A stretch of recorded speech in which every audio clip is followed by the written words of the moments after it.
A fine rain fell like a veil over the glass entrance of the luxurious Royal Garden Hotel. Inside, the lobby exuded expensive perfume and lights reflected off the polished marble. The doors opened slowly, revealing a calm walking black man wearing a straw hat and boots marked by road dust. He carried only a small, aged leather bag. His eyes turned with a mixture of curiosity and contempt. The manager, a white man in a fitted suit and a practiced smile, looked him up and down and gave a short laugh, disguised as kindness. "You must have the wrong place," he said ironically. "The rooms here are expensive. Very expensive." The man adjusted his hat, looked at the counter and replied calmly, "I want the worst room you have. If I can afford it, will you give me the suite?" The manager, amused by what he thought was a joke, crossed his arms and scoffed, "Deal! If you can afford the worst room, I'll give you the suite." The receptionists chuckled, and a couple of guests watched the scene with disdain. The man, however, was unfazed. As the manager typed impatiently, he pulled a small black card from his pocket, the kind of card with no limit and that few in the world possess. The manager's smile faltered. The camera, in a slow close-up, reveals the truth no one suspected. This simple man was one of the country's biggest billionaires. But he didn't come to buy luxury. He came to teach respect. Before we dive into this surprising plot, tell me which city and state you are watching us from. Leave a comment and I will respond in gratitude. And don't forget to subscribe to the channel, activate the bell, and like this video. We want to share more stories like this. The rhythmic sound of rain against the glass created a soft melody that mingled with the murmur of voices inside the gleaming lobby of the Hotel Royal Garden. It was a cold night, and the air reeked of expensive perfume and polished floors. The gold clock on the wall read almost 8 when the revolving door slowly moved. A tall, broad-shouldered black man with a serene expression entered with calm steps. The contrast was stark. A straw hat, simple pants, boots marked by dried mud, and an ancient leather suitcase that looked like it had traveled many roads. A brief but noticeable silence fell for a moment. Eyes shifted, and whispers began quietly. "You must have gotten lost," a woman whispered behind the reception desk. The manager, a white man in a navy blue suit, straightened his jacket and frowned, as if trying to understand what a man like that was doing in a hotel where the cheapest room cost many people a month's salary. The visitor approached the counter, placed his suitcase on the floor, and politely removed his hat. His voice was deep, calm, and sounded tranquil. That contrasted with the tension in the air. "Good evening, sir. I'd like a room to sleep in tonight. It can be the simplest one you have." The manager forced a cold smile, looked the man up and down, and replied, "You know this is a 5-star hotel, right? We have executive suites, whirlpool tubs, panoramic views." He paused deliberately and concluded sarcastically, "The simplest room here is a little expensive." The man smiled, not taking offense. "No problem. If I can afford the worst room, will you give me the suite?" The manager let out a short, nervous laugh. He looked around, searching for complicity in the receptionist's eyes. One of them bit her lip to stifle a laugh. "Are you challenging me? Is that it?" the manager asked, crossing his arms. "Okay, agreed. If you can afford the worst room, I'll give you the suite," he added, laughing disdainfully. "But I don't think you'll need to worry about a panoramic view." The man simply nodded in agreement and pulled a small black card from his shirt pocket. The manager held out his hand, still with the same air of superiority, but when his eyes fell on the card, something changed. Black Infinite, with its metal edges and embossed name, reflected the light in the lobby like a mirror of irony. The manager froze for a moment, and the laughter died at the corners of his lips. "Problem?" the farmer asked, his gaze serene. No, sir," the manager stammered, trying to regain control of the situation. Just Just a moment, please." As he entered the card number, the sound of the keypad seemed to echo throughout the lobby. The receptionists watched, now silent, and the couple who had previously been laughing whispered in confusion. The manager swallowed hard when the payment was approved instantly. On the screen, the amount flashed, accompanied by a notification: "Transaction completed. Unlimited limit." He looked back at the man and tried to hide his embarrassment. "All right, sir." He paused, trying to find a name. "David," the man replied, smiling. "Only David." The manager took a deep breath, trying to regain his professionalism. "Mr. Davy, I will prepare the presidential suite immediately." "No," the farmer interrupted calmly. "I want the worst room, the one we agreed on." The manager's eyes widened, not understanding. "But you don't need to." "Yes, I do. Words are promises, and I want to see how far they're worth." Tension laced the air.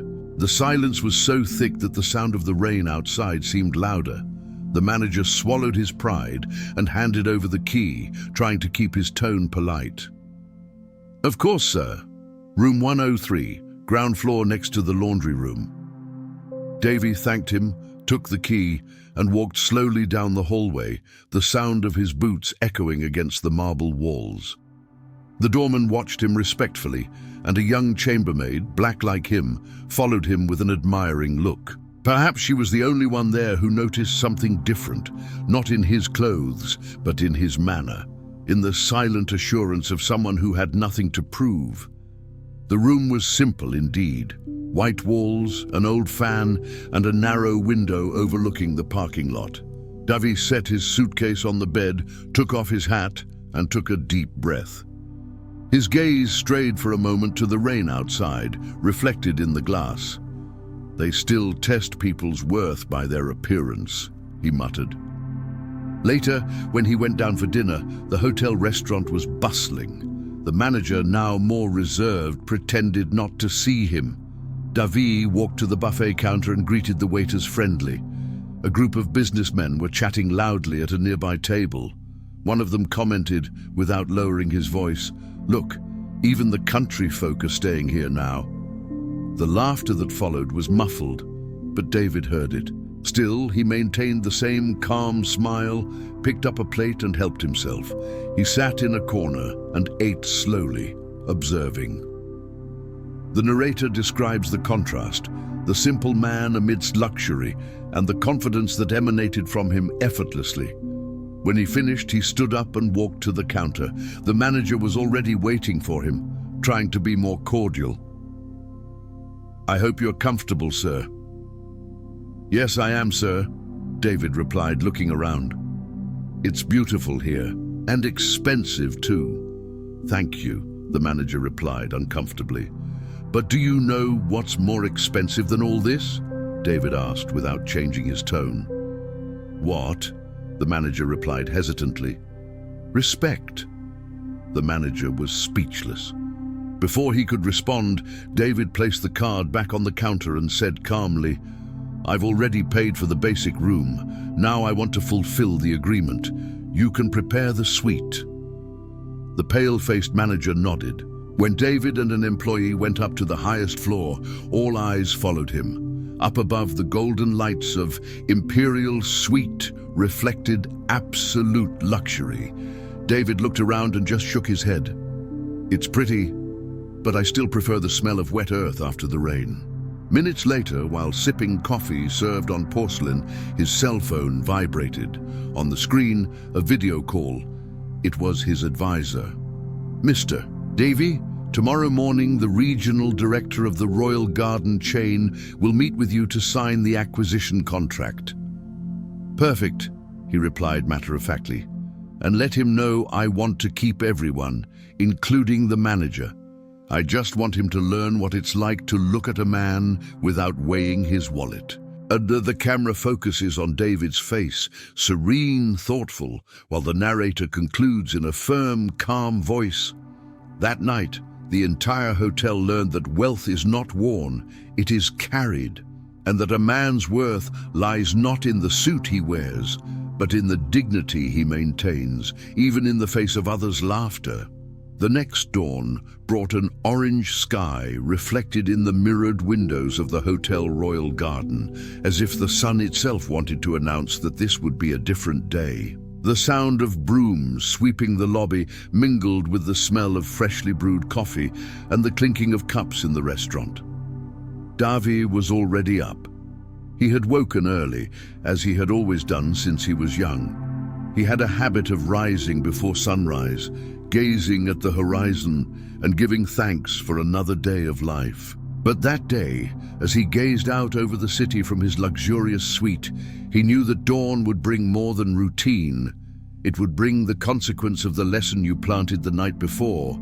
He wore the same simple clothes as always, a light-colored shirt, worn pants and boots cleaned with a damp cloth he'd patiently used. On the table, his straw hat rested next to an ultra-thin laptop and a state-of-the-art cell phone, a silent contrast that revealed the man behind the exterior. As he went down to breakfast, silence fell over the dining room. Guests paused their conversations, waiters tried to hide their embarrassment, and even the manager, in a sharp suit, felt the weight of every stare. Davy greeted everyone calmly. "Good morning, miss. Good morning, young man. May God bless your work." His tone was so calm it seemed to dissipate tension, yet at the same time, it carried a firmness that made it clear he knew everything. He knew the whispers, the laughter, the muffled jokes.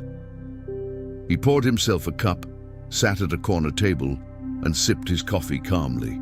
Each sip was accompanied by a distant memory. The boy who was once humiliated at the market for not having shoes. The teenager who worked harvesting soybeans and dreamed of owning a piece of land. And now, sitting in the most expensive hotel in town, he felt no anger. He felt purpose. As David finished his coffee, a tall, well-dressed man approached. It was Ricardo Brandão, regional director of the hotel chain. He had come in person to sign the acquisition contract. The manager, upon seeing him arrive, straightened up as if trying to appear efficient, unaware of the real reason for his visit. Ricardo greeted Davy with a genuine smile and a firm handshake. "Mr. David, it is an honor to finally meet you in person." The manager blinked in confusion, and his expression turned to astonishment when he heard the name. "Wait, you are the investor?" the manager stammered, his face paling. David just nodded slightly. "I am one of the main partners, yes. I'm acquiring 51% of the network." The silence that fell was almost palpable. The receptionists looked at each other in disbelief, and one of the waiters discreetly dropped a tray of glasses. The manager tried to compose himself, but his nervousness was evident. "Mr. David, I had no idea that—" "Don't worry," David interrupted, keeping his tone calm. "I had no idea yesterday that your judgment was so quick." The narrator describes the scene with a slow, deliberate pace, as if each word cut through the heavy air of the lobby. Ricardo, sensing the tension, invited everyone to gather in the event hall for the official signing. The manager, head down, followed behind. Davy walked ahead, calm, holding his hat in one hand and the contract in the other. The camera, imagined in a cinematic cut, follows the contrast. The simple man leading the group of suited executives, like a teacher leading students. In the hall, chairs were arranged around a long glass table. Local journalists were already waiting, knowing there would be a press conference to announce the purchase. However, no one knew. Who was the new owner? When Davy entered, the murmur grew. The camera lenses turned to the man in boots and a simple shirt. The event's host looked confused at Ricardo, who just smiled and nodded. "Yes, it's him." David walked to the pulpit. For a moment, everyone expected him to ask someone to speak in his place. But he took a deep breath, removed his hat and began. "When I arrived here yesterday, I was greeted with suspicion, not because of what I said, but because of what I wore." The audience fell completely silent, and it made me think that we still live in a time where clothes speak louder than truth, where skin tone carries more weight than the tone of words. The imaginary camera focuses on the manager, motionless, with his gaze fixed on the ground. "The manager here gave me a challenge," Davi continued calmly. "He said that if I could afford the worst room, he'd give me the suite. I accepted, not to prove my power, but to remind me how dangerous it is to judge someone before hearing their story." The entire room held its breath. David then opened the contract on the table. "Today, this hotel and 5 others in the chain become part of my investment group, but I want you to know one thing. I'm not buying walls, beds, or marble. I'm buying opportunities. I want every employee here to understand that respect is not a favor, it is an obligation." The audience began to applaud slowly until the sound spread throughout the hall. The manager, visibly moved, approached with suppressed tears. "Mr. David, I was wrong." His voice trembled. "I was arrogant, I was prejudiced." David looked at him calmly. "To err is human, but to learn is a choice. I just ask that the next time you see someone wearing a straw hat, remember that beneath the hat may be a thinking head, and that behind the simple clothes may be someone who has already achieved what many dream of." The scene ends with the manager publicly apologizing. The cameras capture the moment in close-up, and the soundtrack swells softly. Subtle violins, the sound of the wind outside, natural light streaming through the windows. The narrator resumes in a deep, measured voice. "That morning, Prejudice lost its voice. The silence that remained wasn't embarrassment, it was reflection. The hotel learned in just a few hours what years of etiquette hadn't taught. Dignity has no uniform." After the ceremony, Davi walked slowly out of the hotel. He stopped on the sidewalk, looked up at the sky, and smelled the wet earth wafting from the nearby square. The driver arrived in a shiny black car, but he signaled for them to wait. He chose to walk to a bakery on the corner. Inside, he greeted the guests, drank a simple coffee, and smiled at the cashier, who recognized him from past news reports. "You're that billionaire farmer, right?" she asked, a little shyly. "I'm just a man who likes filtered coffee," he replied, smiling. As he walked back, the narration describes the flashes of photographers across the street, capturing that contrast. The richest man in the city, walking like a common worker, straw hat on his head and worn boots on his feet. The image that would appear in the newspapers the next day wouldn't show luxury, it would show humanity. Hours later, the hotel phone rang non-stop. People from all over wanted to stay at the Billionaire Farmers Hotel. The story went viral, and Davy's name spread not because of his fortune, but because of his attitude.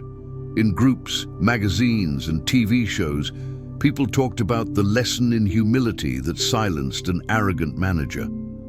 Back at the farm, Davy sat on the porch at dusk.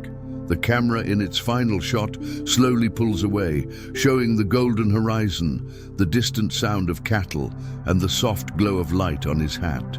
He smiles, watching the sunset, and the narrator's voice closes with emotional intensity. "Some people think that wealth is having something to show off, but the truly rich are those who have something to teach." And David, the man who entered a hotel as a stranger, left as a mirror to the world, a living reflection that respect is the greatest form of power. The sun had already set when Davy arrived back at the farm. The main gate slowly opened, revealing an expanse of land golden with sunset. Parked tractors, silent sheds, the smell of earth and fresh grass. This was the billionaire's true palace, one no one recognized. The contrast between the artificial luxury of the hotel and the grand simplicity of the countryside was almost poetic. He took a deep breath, removed his hat, and watched the workers finish their shifts. Some greeted him with respect, but also with affection, as if seeing a friend, not a boss. Davi insisted on being one of them. He never allowed his wealth to distance him from his true self.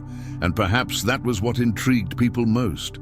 How could such a rich man live with such humility?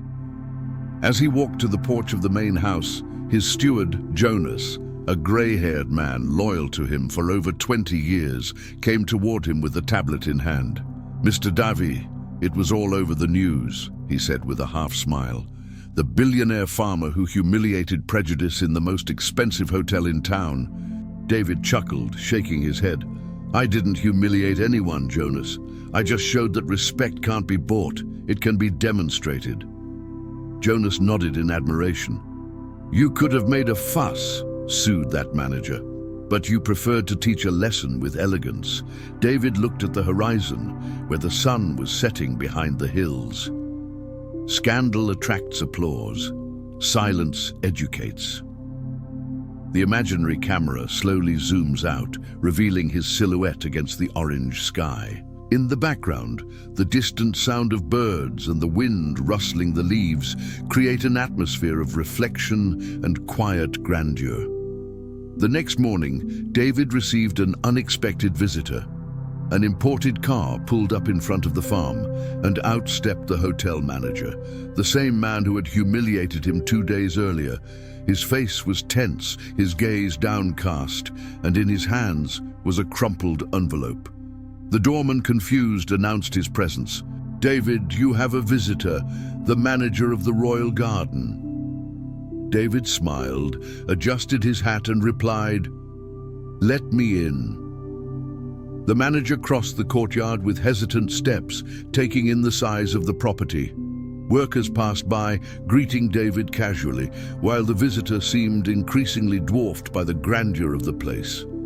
As he approached, David extended his hand. "Welcome, sir. Sit down for a bit. The coffee is fresh." The manager was speechless for a moment, surprised by the kindness. He sat down slowly and held the cup with both hands, as if holding something sacred. "Mr. David, I came to apologize." His voice was choked. "The way I treated you was shameful. I was raised believing that appearance revealed who someone is. Yesterday I realized how empty that is." David watched him calmly, without interrupting. "We learn from life, young man. The problem is when it takes a while to learn." The manager took a deep breath. "I haven't slept since that day. Everyone talks about the lesson you taught, but what hurts me most isn't the public shame. It's having looked at a man and seen less than he was." There was a deep silence. The wind blew the porch curtains, and the distant sound of cattle completed the scene. David stood and walked to the lawn. "Come here, young man," he said, pointing to the field. "See that crop over there? That's soybeans. It's profitable, it's hard work, but it only grows because the earth doesn't choose its color. The earth welcomes those who plant, and we should be like that too." The manager looked emotional, and a tear ran down his face. "You are a good man, Mr. David. I deserved your anger, but I found your patience." David smiled, placing his hand on his shoulder. "Because anger doesn't change anyone, but example does." At that moment, Jonas appeared with the tablet again. "Mr. Davi, you have a live call. The newspaper staff wants to do an interview." "Let it pass, Jonah," David replied, still looking out at the field. "Words lose their power when the intention is to show off. I'd rather people talk about the gesture, not my voice." The manager remained silent, absorbing each sentence.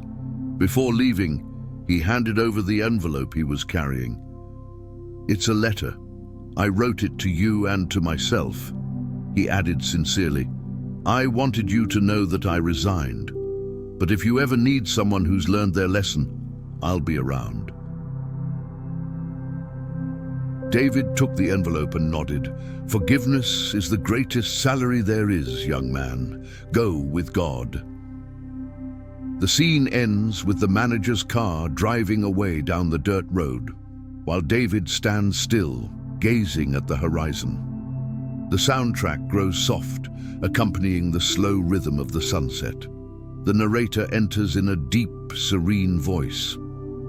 Some victories don't need trophies.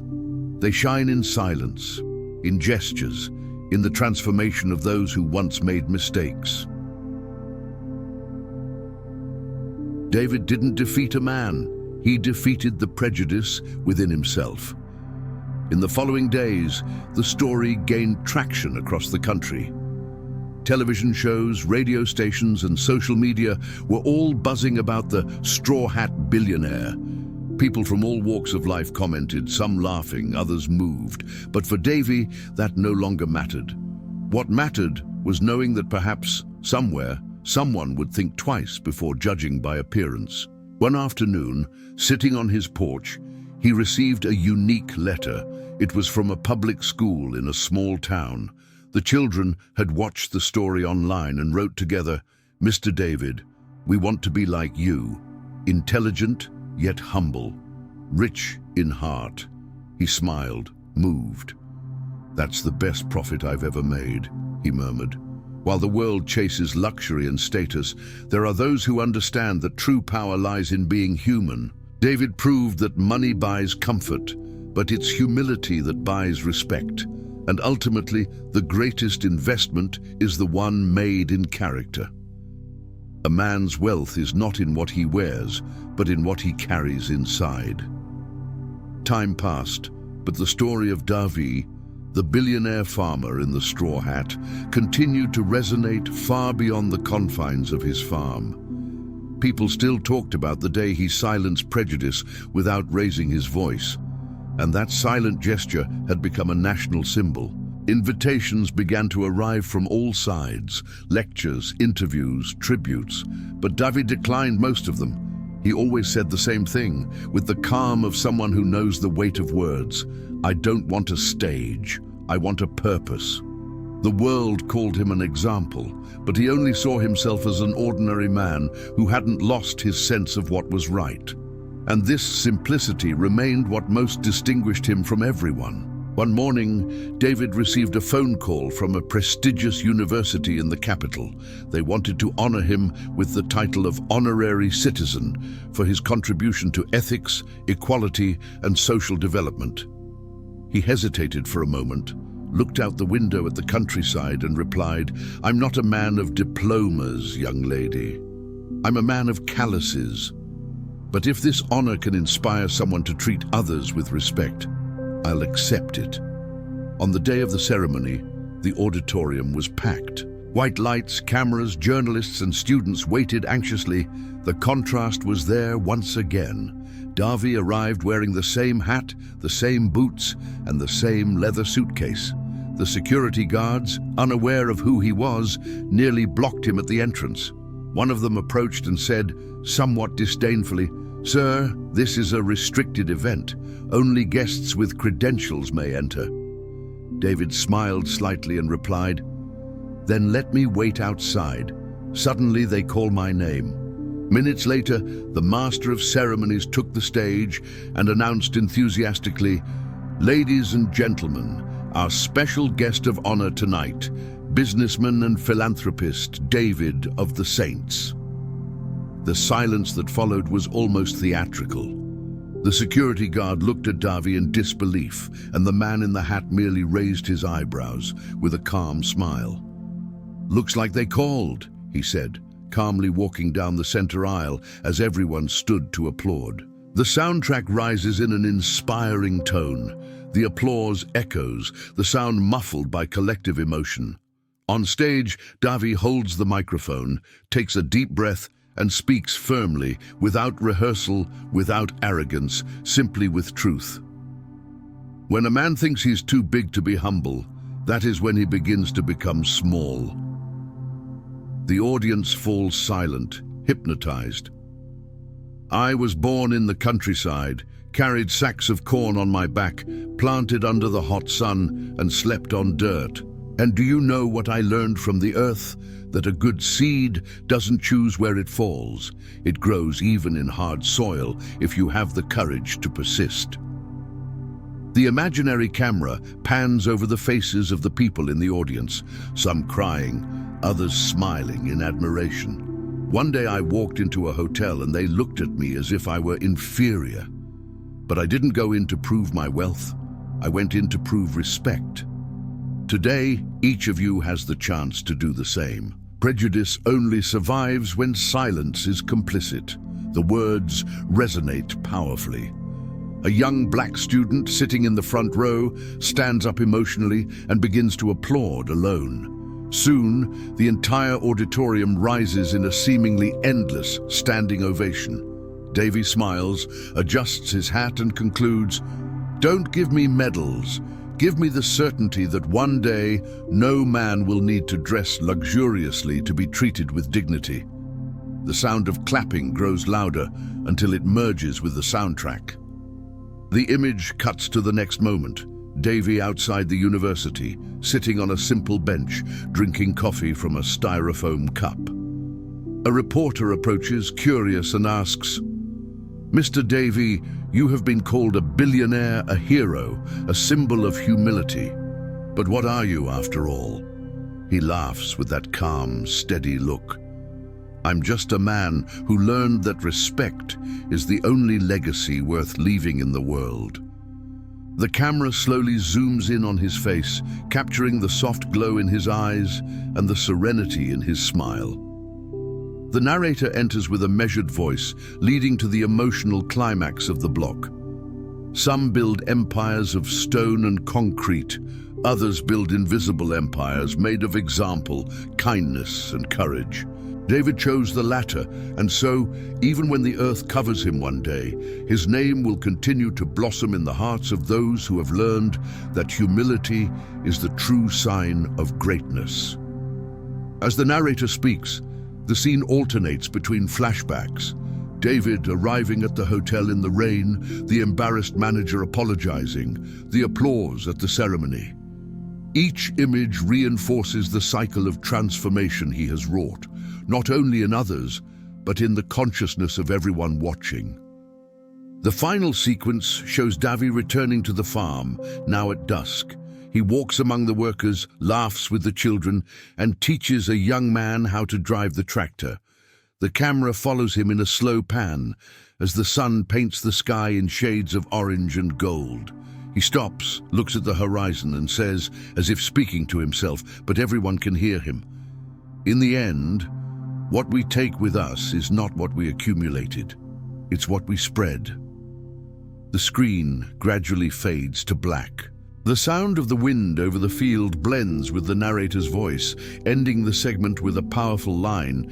David entered a hotel as an ordinary man. He left as a mirror, and from that day on, everyone who saw him learned that true luxury lies not in being admired, but in doing good without needing to be seen.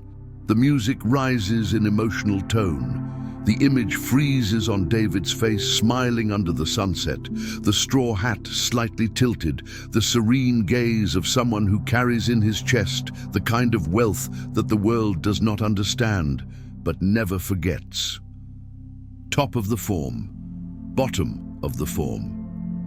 Time progressed like the seasons that shaped the fertile land of David's farm. The years passed, but his story lost neither its luster nor its strength. The hotel episode had become a modern legend, retold in lectures, schools, films, and even on social media, where millions were inspired by the humility of a man who proved that greatness does not shout, it acts in silence. Davy's farm was thriving like never before, not only in production, but in purpose. He had created an institute focused on education and entrepreneurship for rural youth, offering scholarships and free technical courses. In the warehouses that once housed tractors, there were now computers, books, and teachers, teaching math, technology, and ethics. "Those who sow knowledge reap freedom," Davy would say whenever he visited the classes. One morning, he received a special visitor, the same manager of the Royal Garden Hotel, now transformed. He was different, more down to earth, more human. He wore a dress shirt without a tie and had a sincere sparkle in his eyes. "Mr. Davy, you've taught me more than any course could," he said, shaking the farmer's hand. "I opened a small inn in the countryside. It's called Acoleur. There, no one is judged by what they wear, only by what they carry in their hearts." David smiled tenderly. "Then you learned it right, young man. Life always gives a second chance to those who decide to change." The narrator conveys the emotion in a calm and inspiring tone. On that simple balcony, two men toasted not with crystal glasses, but with cups of coffee. And in that gesture, the past was redeemed. As they talked, a film crew discreetly approached. A documentary filmmaker wanted to document Davy's journey, but true to his nature, he again refused to be the center of attention. "Film the project, not me," he said firmly. "The world needs to see what happens when someone believes in people, not when someone is admired for it." The following scenes show the Davy dos Santos Institute in full swing. Young people learning, laughing, and dreaming. In one of the rooms, a 10-year-old black boy explains an automatic irrigation project with an excited voice. "This system saves 40% of water, Mr. Davy," the boy says, beaming. Davy listens attentively, his eyes welling up, and replies, "One day I walked into a hotel and they looked at me as if I were nothing. Today I look at you and see everything the world can still be." The music swells softly, with piano and string tones. The images show David walking through the hallways, greeting young people, shaking hands, and being embraced with sincere affection. Every glance that meets his reflects gratitude, not for his fortune, but for example that he is. In one of the most symbolic scenes, David sits under a huge tree, surrounded by children. One of them innocently asks, "Uncle David, are you the richest man in the world?" He laughs fondly, adjusting his hat. "No, my little one. Rich is he who sleeps in peace, knowing he did good without expecting anything in return." The camera zooms in, capturing the serene gleam in his eyes. The narrator enters with an emotional voice and a measured rhythm. David never built marble empires, but he built invisible bridges between souls. He never wore an expensive suit, but he wore dignity every day. And in the silence of his simplicity, he taught the world that true wealth is not measured in numbers, but in conscience. The sunset paints the sky with golden and orange hues. The distant sound of children's laughter mingles with birdsong. David surveys the fields and says, almost in a whisper, "One day they laughed at me for looking poor. Today they remember me for making others feel rich in faith, value, and hope." The wind blows hard, stirring up dust from the road, and his straw hat nearly flies off. He holds it in one hand and smiles. The camera slowly pulls back, revealing the vastness of the farm, a sea of life, purpose, and gratitude. At the top of the screen, the final sentence appears, in white letters against the golden horizon. "Because whoever learned to be great without forgetting to be simple will never be forgotten." The score rises to a closing note with a soft orchestra and light choir, while the narrator concludes with a final reflection. David went down in history not because he had a fortune, but because he reminded the world that respect is the only luxury that never goes out of style. The image freezes. David, sitting on the porch, watching the sunset with a calm smile, surrounded by laughter and life. And if this story spoke to your heart, don't keep it to yourself. Also share this video with someone you love. Click now, like this video, subscribe to the channel and activate the bell so you don't miss any of the upcoming stories that we are already preparing with great care for you. Remember, every like, every subscription, and every comment helps us reach more people and keep this mission of touching hearts through stories alive. So be part of this family that grows every day, and never forget, you too are the protagonist of your own story.